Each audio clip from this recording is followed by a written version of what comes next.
Hello everyone. तो आज हम लोग पढ़ने वाले हैं जर्नल, और जर्नल का ये हमारा सेकंड वीडियो है। तो फर्स्ट वीडियो में हमने काफी बेसिक्स पढ़ा था और साथ साथ कुछ क्वेश्चंस भी किया था। तो आज हम लोग पढ़ने वाले हैं कि ओपनिंग एंट्री का जर्नल किस तरीके से दिया जाता है, और उसके ही साथ साथ और भी कुछ स्पेशल ट्रांजैक्शंस के बारे में भी हम लोग पढ़ेंगे। तो ओपनिंग एंट्री अगर आपको क्वेश्चन में दे रखा है, क्या जैसे ये दे रखा है कि एसेट्स इतना है, लाइबिलिटीज इतने हैं, इसका ओपनिंग एंट्री करना है। ओपनिंग एंट्री होता क्या है कि जो भी हमारा फाइनेंशियल ईयर होता है, तो फाइनेंशियल ईयर के बिगिनिंग में, ठीक है, तो जो भी हमारा फाइनेंशियल ईयर है उसके बिगिनिंग में ये किस तरह से उसका जर्नल एंट्री जाएगा, दैट इज ओपनिंग एंट्री। तो चलो, तो एक बात यहां पे आप समझ लो कि जितने भी एसेट्स दे रखे होंगे तो नेम वाइज सभी एसेट्स को डेबिट करेंगे, और जितने भी लाइबिलिटीज दे रखे होंगे उन सभी को क्या करेंगे, क्रेडिट करेंगे। यानी इनका ओपनिंग बैलेंस, एसेट्स का ओपनिंग बैलेंस क्या होगा, डेबिट होगा, और लाइबिलिटीज का ओपनिंग बैलेंस क्या होगा, क्रेडिट होगा। और वही हमें यहाँ पे मैच करना है कि अगर मान लेते हैं एसेट्स और जो लाइबिलिटीज है वो अगर हमारा मैच नहीं हो रहा है, जैसे लाइबिलिटीज अगर बड़ा है, लाइबिलिटी साइड बड़ा है यानी क्रेडिट साइड अगर बड़ा है और एसेट्स छोटा है, ठीक है, तो एसेट्स को बैलेंस करना पड़ेगा। और अगर हमारा एसेट साइड अगर बड़ा है यानी डेबिट साइड अगर बड़ा है और लाइबिलिटी साइड यानी क्रेडिट साइड छोटा है, तो हमें फिर लाइबिलिटी साइड को बैलेंस करना पड़ेगा। चलो देखते हैं किस तरह से करेंगे। यहाँ पे सबसे पहला क्या कहा मैंने, तो जितने भी एसेट्स है सभी को नेम वाइज डेबिट करना है। तो सबसे पहला आ गया कैश, तो कैश अकाउंट डेबिट। आप सभी को फॉर्मेट में ही आंसर करने हैं, ठीक है, तो मैं यहाँ फॉर्मेट अभी फिलहाल नहीं बना रहा हूं, लेकिन आप जर्नल एंट्रीज जब भी करो तो हमेशा फॉर्मेट में ही करना। कैश अकाउंट डेबिट, तो कैश कितना दे रखा है, 8000 कैश दे रखा है। फिर उसके बाद है बैंक, तो ये हो गया हमारा बैंक अकाउंट डेबिट। बैंक में हमारे कितने पैसे हैं, तो यहाँ पे 20000 दे रखा है। नेक्स्ट स्टॉक, तो स्टॉक कितना है, स्टॉक अकाउंट डेबिट, स्टॉक है 54000। यहां तक तो हमने देखा। अब है डेटर, अगर यहां तक डेटर बस दे रखा दिया होता 47000 और इसके अंदर में अगर कुछ नहीं दिया रहता तो डायरेक्ट हम डेटर ही लिखते, लेकिन अब यहाँ पे नेम दे रखा है सभी पर्सन का, तो नेम ही लिखेंगे। यहां पे हो गया अशोक डेबिट 12000। फिर है पवन डेबिट 15000। फिर है रीता डेबिट 20000। फिर उसके बाद मशीनरी दे रखा है, तो मशीनरी अकाउंट डेबिट 60000। ये हो गया पूरा एसेट साइड। अब देखो, इतना करने के बाद एक छोटा सा स्पेस हमें छोड़ देना है, ठीक है, कि हो सकता है एसेट्स लैक करे या लाइबिलिटीज लैक करे, तो एक छोटा सा स्पेस यहाँ पे लाइन छोड़ देना है। और जर्नल एंट्रीज में हम लोग यहाँ पे क्रेडिट के लिए क्या करते हैं, 2 से स्टार्ट करते हैं। तो 2 क्रेडिटर्स, तो क्रेडिटर्स में भी यहाँ नाम दे रखा है तो नाम ही लिखेंगे। 2 राज कितना है, तो 7000। फिर उसके बाद गीता 2 गीता, ये हो गया 13000। फिर कैपिटल दे रखा है 2 कैपिटल अकाउंट, कैपिटल हो गया 2 लाख का। तो अब आप बैलेंस जब करोगे तो आप यहां पे पाओगे कि डेबिट साइड लैक कर रहा है और क्रेडिट साइड बड़ा है, यानी क्रेडिट साइड जो है वो बड़ा है। यहाँ पे 2,20,000 आ रहा है क्रेडिट साइड, और यहाँ पे ये कुछ न कुछ लैक कर रहा है। जैसे यहाँ पे टोटल एसेट्स जो है वो 1,89,000 आएगा, ठीक है, इसको अगर आप सम करोगे तो ये आएगा 1,89,000। और इधर हमारा जो लाइबिलिटीज है, ये लाइबिलिटीज आ रहा है 2,20,000। तो आप देखो यहाँ पे कि क्रेडिट साइड क्या है, क्रेडिट साइड बड़ा है 2,20,000 और डेबिट साइड हमारा छोटा है 89,000। अब आपने जो पढ़ा है कि debit is equal to credit, debit हमेशा, डेबिट साइड जो है वो हमेशा क्रेडिट साइड के क्या होना चाहिए, इक्वल होना चाहिए। डेबिट हमेशा इक्वल होगा क्रेडिट के। तो यहाँ पे तो इक्वल है नहीं, तो हमें इक्वल करना पड़ेगा।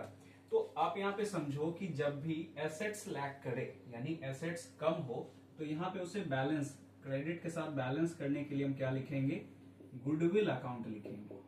ठीक है, गुडविल अकाउंट डेबिट। हाँ, बिजनेस का रेपुटेशन, लेकिन ये बिजनेस, अपने बिजनेस का रेपुटेशन नहीं होता है, इस ये थोड़ा डीप कॉन्सेप्ट है, आप 12th में इसके बारे में और भी समझोगे। ठीक है, अब यहाँ पे आप देखो कि गुडविल, गुडविल अकाउंट डेबिट। ठीक है, ये क्या करना है, हमें बैलेंस करना है, बैलेंसिंग फिगर यही आएगा। अब कितना बैलेंसिंग फिगर आएगा, तो 2,20,000 माइनस 1,89,000 अगर हम करते हैं तो ये हमारा आता है 31,000। ठीक है, ये आता है 31,000। यही क्या हो गया, यही बैलेंसिंग फिगर हो गया। ठीक है, तो आपको ये देखना है कि जब भी डेबिट साइड लैक करे तो वहां पे हमें क्या मेंशन करना है, वहां पे हमें गुडविल अकाउंट मेंशन करना है। ओके, गुडविल अकाउंट यहाँ पे मेंशन करना है अगर डेबिट साइड छोटा हो और क्रेडिट साइड बड़ा हो। तो अगर उल्टा हो जाए, तो डेबिट साइड अगर बड़ा हो जाए और क्रेडिट साइड छोटा हो जाए, तो वहां पे बैलेंसिंग करने के लिए कैपिटल का इस्तेमाल करते हैं, टू कैपिटल अकाउंट। ठीक है, तो आप एक बार इस क्वेश्चन को फिर से देख लो। इसमें क्या है, जितने भी एसेट्स हैं सभी को हमने डेबिट किया है, और जितने भी लाइबिलिटीज हैं सभी को हमने क्या किया, क्रेडिट किया। अब यहाँ पे क्या हो गया कि डेबिट साइड छोटा है क्रेडिट साइड से, तो डेबिट साइड को बैलेंस करने के लिए हमने गुडविल लिखा, गुडविल अकाउंट डेबिट, और दोनों का जो डिफरेंस था वो हमने यहाँ पे लिख दिया। ये हो गया हमारा बैलेंसिंग फिगर, ये हो गया ओपनिंग एंट्री। अच्छा, इसका नरेशन क्या लिखेंगे, तो नरेशन लिख सकते हैं कि assets and liabilities brought forward, brought forward, ये हो गया इसका नरेशन। ठीक है, सिंपल सा है, इसमें ज्यादा हमारा कुछ दिमाग नहीं लगाना है, सिर्फ एसेट्स को डेबिट करना है, लाइबिलिटीज को क्रेडिट करना है, जो भी बैलेंसिंग आएगा, डेबिट का बैलेंसिंग आएगा तो गुडविल, और क्रेडिट का बैलेंसिंग आएगा तो कैपिटल, यही करना है। चलो कैपिटल वाला भी एक क्वेश्चन देख लेते हैं, इसी को थोड़ा सा मॉडिफाई कर देते हैं, या एक फ्रेश ही हम लोग ले लेते हैं एंट्री। ठीक है, इसे रब करते हैं।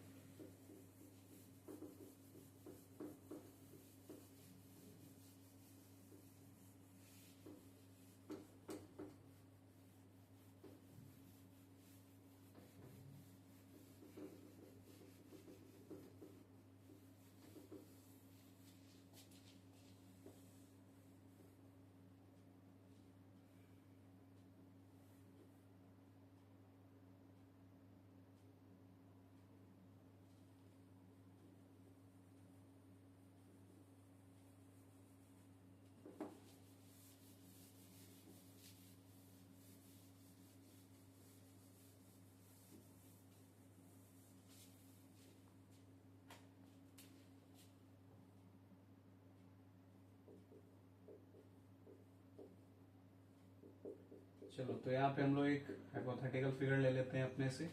कैश है सपोज 50,000, बैंक बैलेंस 1 लाख दे रखा है, मशीनरी दे रखा है, मशीनरी सपोज ये भी 50,000 का दे रखा है। फिर फर्नीचर, फर्नीचर दे रखा है हमारा सपोज ये भी 40,000 का दे रखा है। ठीक है, ये हो गया, और साथ साथ हमारा मान लेते हैं कोई डेटर है, तो वो डेटर दे रखा है 10,000 का। ये हो गया एक एसेट साइड का एंट्री। अब यहाँ पे हमारा इस तरह का क्वेश्चन सपोज दे रखा है, इसका एंट्री क्या करेंगे। अभी हमने क्या सीखा, जितने भी एसेट्स हैं सभी को डेबिट करें, जितने भी लाइबिलिटीज हैं सभी को क्रेडिट करें। तो एंट्री देते हैं, cash account debit, cash account debit हो गया, तो कैश हमारा कितने से डेबिट हुआ, 50,000 से।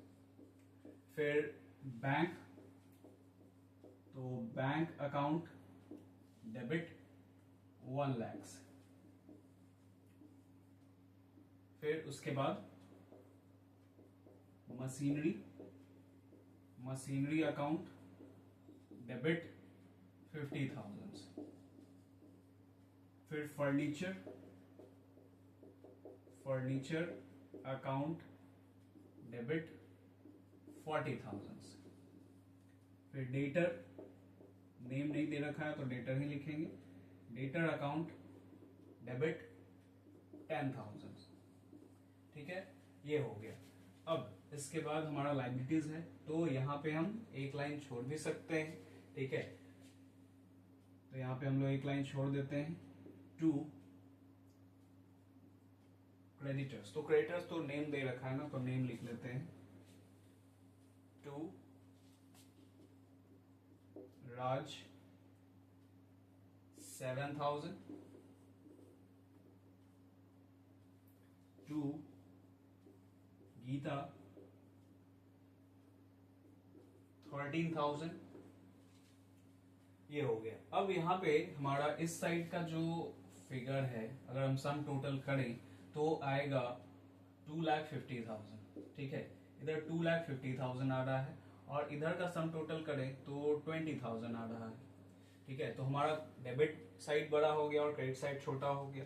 तो आप यहाँ पे भी एक स्पेस छोड़ के ऐसे कर सकते हो, या फिर आप उसके नीचे भी लिख सकते हो। ठीक है, अगर हमने यहाँ पे अगर लिखे तो टू कैपिटल अकाउंट। ठीक है, क्रेडिट साइड लैक किया तो टू कैपिटल अकाउंट, कितना से लैक किया तो 2,50,000 माइनस 20,000, 2,30,000। ये आ गया इसका बैलेंसिंग फिगर, ये आ गया इसका बैलेंसिंग फिगर। ठीक है, तो इससे भी हम क्या करेंगे, नरेशन क्या देंगे, assets and liabilities brought forward.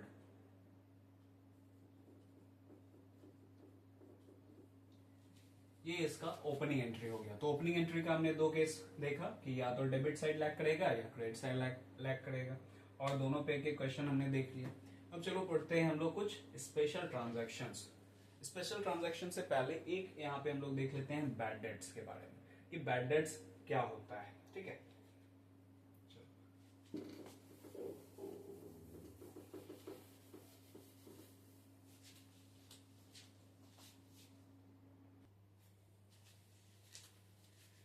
चलो तो यहाँ देखते हैं हम लोग बैड डेट्स।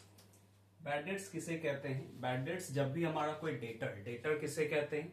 तो डेटर जिसे बिजनेस क्रेडिट में गुड्स सेल किया है, ठीक है, जिसे उधार में सेल किया गया उसे क्या कहेंगे? डेटर कहते हैं। अब अगर कोई डेटर है, वो हमारा पैसा अगर नहीं दे रहा है या पैसा डूब गया हमारा, ये समझ लो कि वो पैसा नहीं दिया उस फाइनेंशियल ईयर में, तो उसे ही बैड डेट्स कहा जाता है। जो पैसा डूब जाता है, जो डेटर हमारा नहीं दे रहा है, उसे हम लोग यहाँ पे क्या कहेंगे? यहाँ पे बैड डेट्स कहते हैं। ठीक है, तो अब ये बैड डेट्स, ये एक एग्जांपल है हमारा कि Ravi owed us ₹10,000 is declared insolvent and 30 पैसे in a rupee is received from his state। अब देखो यहाँ पे क्या कहा गया,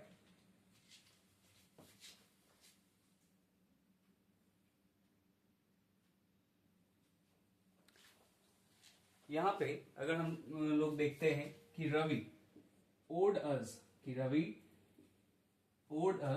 को हमें 10,000 देने थे और वो he is declared insolvent. Insolvent का मतलब क्या हो गया? वो दिवालिया हो गया। ठीक है, और उसकी जो भी प्रॉपर्टीज थे उससे 30 पैसे इन रुपी ही रिसीव हुआ है। 30 पैसे इन रुपी का मतलब क्या हो जाता है? तो 30 पैसे इन रुपी, जैसे एक रुपए में 100 पैसे होते हैं, तो यहाँ पे 30 पैसे क्या हो गए हैं? हमें रिसीव हो रहे हैं। अब यहाँ पे आप समझो कि बैड डेट्स है क्या हमारे लिए। सबसे पहले ये बात देखते हैं कि बैड डेट्स हमारे लिए लॉस है। ठीक है, बिजनेस के लिए बैड डेट्स क्या है? लॉस है। तो कुछ पैसे तो इसमें मिले हैं, लेकिन उसमें से कितने मिले हैं? 30 पैसे ही मिले हैं। अब एग्जाम यहाँ पे आप देखो तो हमें जो पैसे मिले होंगे तो कैश अकाउंट डेबिट होगा, कैश ये दिया होगा, और जो पैसे डूब गए उसे हम लोग क्या कहेंगे? बैड डेट्स कहेंगे, कि जो हमें नहीं मिल पाए, तो बैड डेट्स अकाउंट डेबिट। ठीक है, इंसॉल्वेंट हो गया, इसके प्रॉपर्टी से सिर्फ 30 पैसे ही रिकवर्ड हुए हैं। टू, अब जो भी हमारा डेटर है रवि, अब यहाँ पे उसे देने थे हमें कितने 10,000 रुपीज, लेकिन 30 पैसे इन रुपी ही हमें वो दे पाया। तो 30 पैसे, इसका 30 पैसे यानी कि 30% निकाल लो। क्यों? क्योंकि 1 रुपीज में 100 पैसे होते हैं और उसके अकॉर्डिंगली अगर देखा जाए तो 30 पैसे 30% हुआ। तो जो भी अगर आपको क्वेश्चन में दे रखा रहे पैसे, तो सीधा सीधा पूरे अमाउंट का उतना परसेंट निकाल लेना है। तो हमें 30 पैसे मिल रहे हैं, तो इसका 30% हो गया 3000, हमें 3000 मिले और बाकी 70% जो है वो हमें नहीं मिले, तो वो हो गया 7000। ये बैड डेट्स हो गया। ठीक है, ये क्या हो गया? बैड डेट्स हो गया। तो इससे हम जर्नल एंट्री क्या कर सकते हैं? Cash account debit, bad debts account debit to Ravi. और नरेशन क्या लिखेंगे आप? नरेशन में आप यही लिख सकते हो कि 10,000 owed to Ravi is declared insolvent, या फिर 30 पैसे in rupee is received from Ravi. ठीक है, ये आप इसका नरेशन भी दे सकते हो। ठीक है, ये हो गया बैड डेट्स। अब कुछ हम लोग स्पेशल ट्रांजैक्शंस समझते हैं कि कुछ स्पेशल ट्रांजैक्शंस क्या क्या हैं।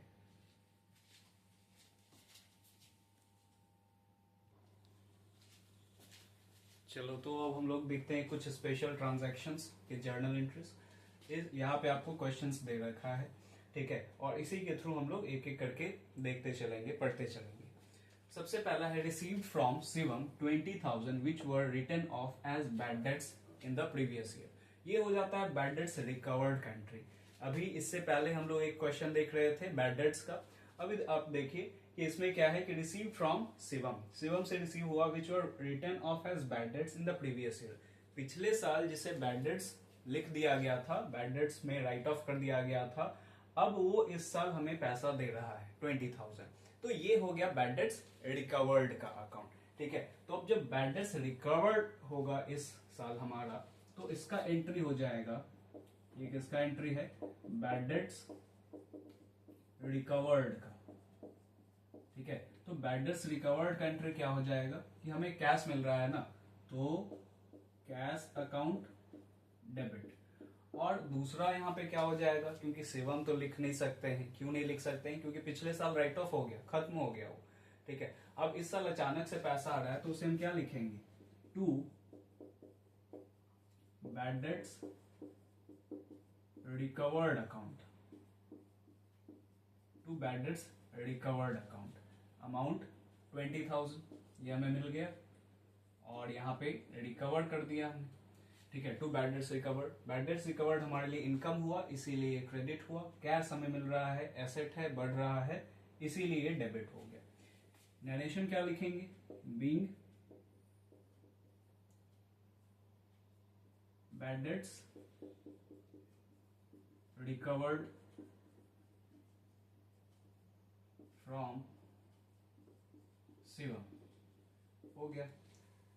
ये हो गया बैड डेट्स रिकवर्ड का एंट्री। सेकेंड एंट्री है salaries due to clerk. Clerk को हमें सैलरी देना है, ड्यू है, अभी तक दिया नहीं है हमने, देना है ये। तो ये हमारे लिए क्या बना? आउटस्टैंडिंग एक्सपेंस बना। तो आउटस्टैंडिंग एक्सपेंस अगर रहेगा, चाहे सैलरी रहे, चाहे रेंट रहे, कोई भी रहे, तो आउटस्टैंडिंग एक्सपेंस का एंट्री क्या आ जाएगा? Outstanding expense.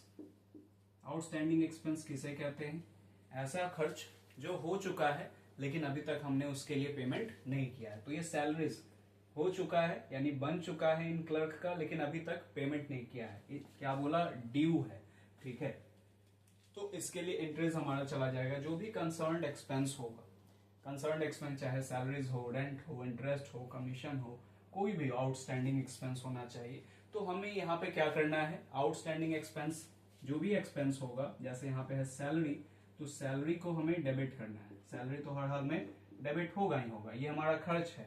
ठीक है, बन गया है तो रिकॉर्ड करना ही है, भले ही पेमेंट नहीं हुआ। पेमेंट हो जाता तो टू कैश या टू बैंक लिखा जाता, पेमेंट नहीं हुआ तो यहाँ पे ये चला जाएगा आउटस्टैंडिंग,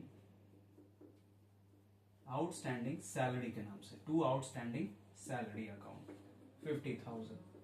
क्यों क्रेडिट हुआ? तो आउटस्टैंडिंग सैलरी हमारे लिए क्या है? दिस इज लाइबिलिटी, ये लाइबिलिटी है, हमें इसे पेमेंट करना है, ड्यू है, लाइबिलिटी है, फ्यूचर में पेमेंट करना है, इसीलिए ये क्रेडिट हो गया। तो आउटस्टैंडिंग एक्सपेंस का जो भी एक्सपेंस हमारा रहेगा उसे हमें डेबिट करना है, और टू आउटस्टैंडिंग एक्सपेंस, या यहाँ पे सैलरी था तो salary account debit to outstanding salary, rent रहता तो rent account debit to outstanding rent account हो जाता। इसके लिए नरेशन क्या हो जाएगा, नरेशन आप यही लिख सकते हो, सैलरीज ड्यू टू क्लर्क, ठीक है, या आउटस्टैंडिंग एक्सपेंस ऑफ 50,000। तो जो आपका क्वेश्चन है उसी को शॉर्ट में करके, नरेशन में तो वही हमारा करना रहता है कि शॉर्ट उसे करना होता है। अब आगे हम लोग देखते हैं, नेक्स्ट है out of the rent paid this year 10,000 is related to next year.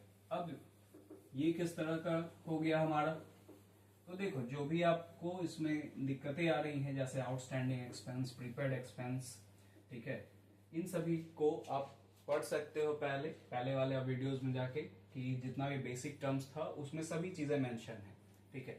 अब यहाँ पे हम लोग अगर देखें क्या दिया गया कि out of the rent paid this year, इस साल जो हमने रेंट पे किया है उसमें से 10,000 जो है is related to next year. तो अकाउंट्स में हम लोग करते क्या है, हमें सिर्फ और सिर्फ करंट ईयर का ट्रांजैक्शंस को मेंशन करना है, फ्यूचर ईयर के ट्रांजैक्शंस को हमें एडजस्ट करना होता है, ठीक है। इस साल वो हमारा खर्च या इनकम नहीं बना है, तो जो हमारा करंट ईयर का खर्च या इनकम होगा उसी को रिकॉर्ड करेंगे, बाद बाकी फ्यूचर या पास्ट ईयर का होगा उसे एडजस्ट करना होता है। तो यहाँ पे ये एक तरह का एडजस्टमेंट एंट्री ही है, ठीक है। तो इसके लिए हमारा क्या हो जाएगा, रेंट पे तो हमने किया ना, तो अब हमने यहाँ पे रेंट पे किया, लेकिन उसमें से कुछ खर्च हमारा बना ही नहीं, तो कुछ पेमेंट तो हमने कर दिया 10,000 एक्स्ट्रा, तो ये हमारे लिए क्या हो गया, अच्छा ये हो गया प्रीपेड एक्सपेंस का एंट्री, ठीक है। प्रीपेड एक्सपेंस किसे कहेंगे, प्रीपेड एक्सपेंस का मतलब जो हमारा खर्च हुआ नहीं है, पहले ही हमने पे कर दिया, प्रीपेड, पहले ही हमने पे कर दिया, अभी तक वो खर्च हुआ नहीं है। जैसे 10,000 हमने यहाँ पहले पेमेंट कर दिया, अभी तक ये रेंट हमारा बना नहीं है, तो इसीलिए उतना अमाउंट हमारा क्या हो जाएगा, प्रीपेड रेंट के नाम से आएगा, और प्रीपेड रेंट हमारे लिए क्या हो जाएगा, एसेट होता है, इसीलिए इसे डेबिट करेंगे। तो 10,000 प्रीपेड रेंट और 2 रेंट। अब आप यहाँ पे बोलोगे कि रेंट तो क्या है, एक्सपेंस है ना, तो ये क्रेडिट क्यों हुआ, रेंट यहाँ पे एक्सपेंस है, लेकिन ये 10,000 अगले साल का है, इस साल का नहीं है। इस साल का रहता तो हम डेबिट करते और किए भी होंगे पहले इंटरेस्ट में, और इसमें क्या हो रहा है कि ये 10,000 हमारा आगे का है, तो इतना से हमारा एक्सपेंस क्या हो गया, एक्सपेंस घट गया जो हमने पे किया। सपोज मान लेते हैं कि 25,000 हमने पे किया होगा रेंट, और उसमें से 10,000 जो है वो अगले साल का है, तो जो 15,000 हमारा बना होगा वो 15,000 तो प्रीवियस ईयर का होगा, तो वो डेबिट हुआ होगा। लेकिन जब हम एंट्री दिए rent account debit to cash 25,000, जिस टाइम रेंट पे हुआ होगा, और ये बाद में पता चला क्या कि उसमें से 10,000 क्या है हमारा अगले साल का है, तो अब हमने 10,000 एक्स्ट्रा डेबिट कर दिया, इसीलिए इसे हम क्या कर रहे हैं, क्रेडिट कर रहे हैं। 10,000 को अब हम क्या कर रहे हैं, क्रेडिट कर रहे हैं, ठीक है। पहले हमने इससे पहले एंट्री क्या दिया होगा, इससे पहले अगर यहाँ पे सीधा सीधा बोला जाता रेंट पेड 25,000, ठीक है, तो इसके लिए एंट्री क्या देते हैं, rent account debit to cash account 25,000। अब उसके बाद आपका ये आ रहा है कि out of the rent paid this year, जो ये रेंट पे किया गया 25,000, उसमें से 10,000 क्या है, नेक्स्ट ईयर का है, ये साल के लास्ट में हमारा पता चला एडजस्ट करने में। तो अब इसमें से हमने कितना 10,000 एक्स्ट्रा डेबिट कर दिया है, इसीलिए 10,000 अब यहाँ पे क्या कर रहे हैं, क्रेडिट कर रहे हैं। जो हमारा खर्च नहीं है 10,000, वो अगले साल का खर्च है, ठीक है, तो अगले साल उसे हम लोग मेंशन करेंगे। इस साल वो प्रीपेड के नाम से चला गया, तो प्रीपेड हमारा एसेट हो गया, और जो रेंट हमने एक्स्ट्रा डेबिट कर रखा था उसे अब हमने क्रेडिट किया, तो यहाँ पे एक्सपेंस अब घट जा रहा है। ये आपका प्रीपेड एक्सपेंस का एंट्री है। चलो नेक्स्ट देखते हैं, प्रोवाइड 10% डेप्रिसिएशन ऑन फर्नीचर। तो आप थोड़ा सा रिमाइंड करो, थोड़ा सा रिकैप करो अपने दिमाग में कि डेप्रिसिएशन किसे कहते हैं, किसे कहेंगे डेप्रिसिएशन। तो आपको बताया था मैंने, है ना, जो बेसिक टर्म्स जब समझाया था, तो डेप्रिसिएशन का मतलब क्या हो जाता है, जो भी फिक्स्ड एसेट्स होते हैं, ठीक है, वो फिक्स्ड एसेट्स का कंटिन्यूअस वैल्यू क्या होते रहता है, डिक्रीज करते रहता है। जो भी एक फिक्स्ड एसेट्स होते हैं और जिसका एक इकोनॉमिक लिमिटेड इकोनॉमिक लाइफ होता है, उसका वैल्यू कंटिन्यूअसली डिक्रीज करते रहता है। जैसे आप ये बोर्ड देख लो, ये बोर्ड जब भी मैंने खरीदा होगा, सपोज 5000 में मैंने परचेस किया, तो अब ये 5000 जिस टाइम हमने परचेस किया, आज उस टाइम से लेके अभी तक क्या इसका सेम प्राइस होगा? नहीं, इसका प्राइसिंग क्या होगा, घटते चला जाएगा, इसका वैल्यू घटते जा रहा है। क्यों? समय बीतने की वजह से, और किस वजह से? यूज करने की वजह से। ठीक है, तो बहुत सारे कारणों की वजह से जब उसका वैल्यू, फिक्स्ड एसेट्स का वैल्यू डिक्रीज करता है, उसे डेप्रिसिएशन कहते हैं। तो डेप्रिसिएशन हमारे लिए है क्या? डेप्रिसिएशन हमारे लिए नॉन कैश एक्सपेंस है। ठीक है, नॉन कैश है लेकिन एक्सपेंस तो है। तो एक्सपेंस हमेशा क्या होगा? डेबिट होगा। एक्सपेंस हमारा यहाँ पे बढ़ रहा है, इसीलिए इसे डेबिट करेंगे। तो डेप्रिसिएशन का एंट्री क्या हो जाएगा? डेप्रिसिएशन का अगर हम लोग एंट्री देखें तो डेप्रिसिएशन का एंट्री हो जाएगा depreciation account debit, depreciation account debit. क्योंकि ये खर्च है तो यहाँ पे 10% बोला है, और फर्नीचर पे लगाने के लिए, फर्नीचर हमारा कॉस्ट है इसका 50,000, तो 50,000 पे हम 10% लगाएंगे तो कितना आ जाएगा? 5,000 आ गया। Depreciation account debit 5,000। टू क्या होगा? फर्नीचर। फर्नीचर हमारा अब घट रहा है ना, तो फर्नीचर जितने से घटेगा तो हम यहाँ पे लिखेंगे to furniture, to furniture account 5,000। 5,000 से फर्नीचर हमारा घट गया। और नरेशन क्या लिखेंगे? Being depreciation provided at the rate 10% on furniture. ठीक है, ये हो गया आपका डेप्रिसिएशन का एंट्री। ठीक है, अब आगे हम लोग देखते हैं।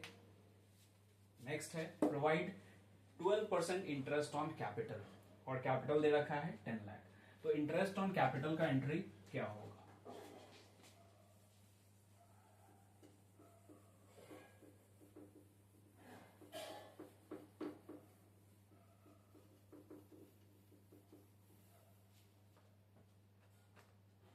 आ जाते हैं इंटरेस्ट ऑन